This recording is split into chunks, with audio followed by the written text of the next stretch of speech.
아니 남의 당 간사 뽑는데 이걸 투표하는 경우가 있네요. 이걸 투표를 해버렸어요.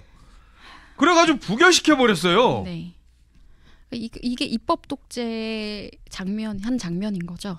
그러니까 입법부를 장악한 세력이 독재를 얼마나 정말 섬세하게 독재를 지금 이건 하고 있는 건데 간사까지 이렇게 표결을 해서 막으려고 한다는 것도 우리가 어처구니가 없는데 간사는 어떻게 보면은 자기들 반 얘기하는 거 아니에요? 우리가 막 이런 반으로 얘기하면 1반, 2반 반장 뭐 이렇게 뽑는 거 아니에요? 그렇죠. 그래서 이렇게 간사를 뽑을 때 보통 이렇게까지 막는 경우는 없거든요. 간사 선임을 표결에 붙인 전례가 없다는 게 국민의힘의 주장이에요. 네. 그러니까 저도 납득이 안 되는 게 근데 민주당이 나경원 의원에 대해서 적개심이라거나 이런 여러 가지 굉장히 경계심이 세다고 저는 느꼈습니다. 총선 때도 제가 그때 여러 방송에 출연할 때도 민주당 패널들만 나오면 그게 동작구 스페셜 방송이 아닌데 항상 나경원 의원에 대해서 비방을 하고 여러 가지 마타도어들을 하더라고요. 그래서 왜 이러나 싶을 정도였는데 그게 의원이 되고 나서도 그런 공격이 이어지고 지금 이제 법사위 간사를 하려고 하니까 이거를 다수결의 폭거를 통해서 막았다는 게 그 작은 법사위 안에서 이렇게 막았다는 게 정말 이해가 되지 않습니다. 나경원 의원이 그래서 나경원 의원 법사위 간사 안 된다는 게 지금 여권에서 주장하는 게 아니 당신 지금 검찰에서 지금 징역형 구형받았잖아. 피고인이잖아. 그러니까 이해충돌 아니야 라고 얘기를 하는데 그러니까 나경원 의원이 이렇게 얘기를 했습니다. 정청래 대표가 나한테 구형받았으니까 법사위에서 나가라고 하는데 아니 그러면은 대법원에서 피선거권 박탈되는 형을 받은 이재명 대통령도 그런 논리라면 내려와야 되는 거 아니겠어요?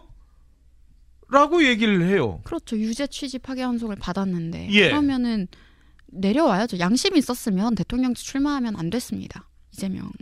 그런데 이 논리대로라면 정청래 대표의 논리대로라면 근데 이게 정청래 대표의 논리뿐만이 아니라 사실 출마하지 말았어야 할 인물이죠. 양심이 있었다면. 그런 여러 가지 사법 리스크를 떠안고 있는 사람이 그런 것들을 기피하기 위해서 대통령직을 이용하고 있다라는 인상을 숨길 수가 없기 때문에 그리고 결국 장기 집권을 하려고 하는 것도 그런 여러 사법 리스크를 뭉개기 위한 의도도 굉장히 짙습니다. 8년이 지나고 나서 다시 수사를 하려고 할 때 이미 이재명 정부나 민주당 기득권에 줄을 섰던 정치 검찰들이 또는 이제 수사를 하고 있는 당사자들이 그런 기록들을 없앤다거나 뭉개버리거나 법적 처리를 해버린다면 우리가 그 부분에 대해서 단죄할 방법이 없어지는 거니까요.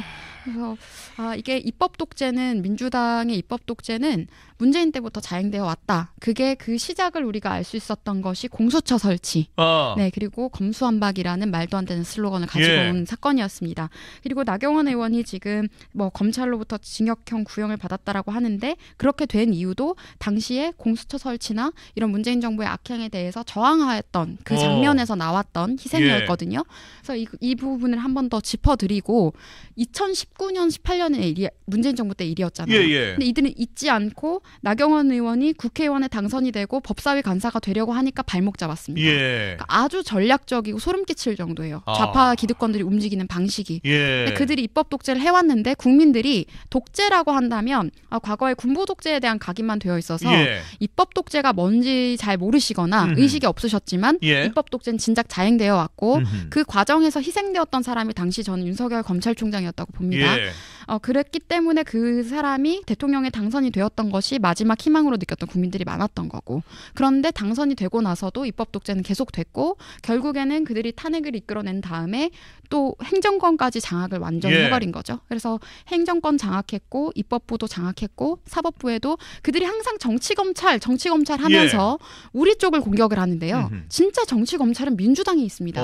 지금 의원들 몇 명이 지금 검사 출신입니까?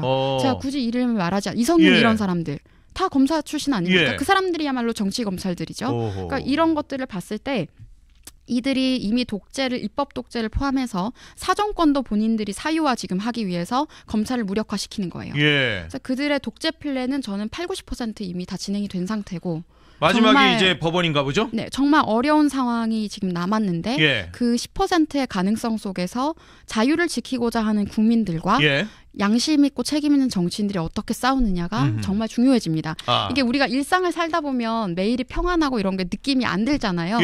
그런데 생각보다 정말 우리나라 심각한 상황이다라는 것을 좀 많은 국민들께서 아셨으면 좋겠습니다. 권력에는 순위가 있으니까요.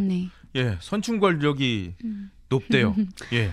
그 말도 참 웃기다고 생각을 하는데 네. 그러면 상권분립이라는 이야기를 헌법에 왜 명시했을까요? 예. 저는 아까 이준석 대표가 이야기를 했다고 하셨는데 이 사람들이 개헌할 때 상권분립을 없앨 수도 있으려나라는 생각까지 드네요. 뭐 숫자가 워낙 많으니까. 네. 아. 그러니까 그런 질서 자체를 바꿔버릴 예. 수도 있겠다 개헌 과정에서 그런 공포감도 설마요.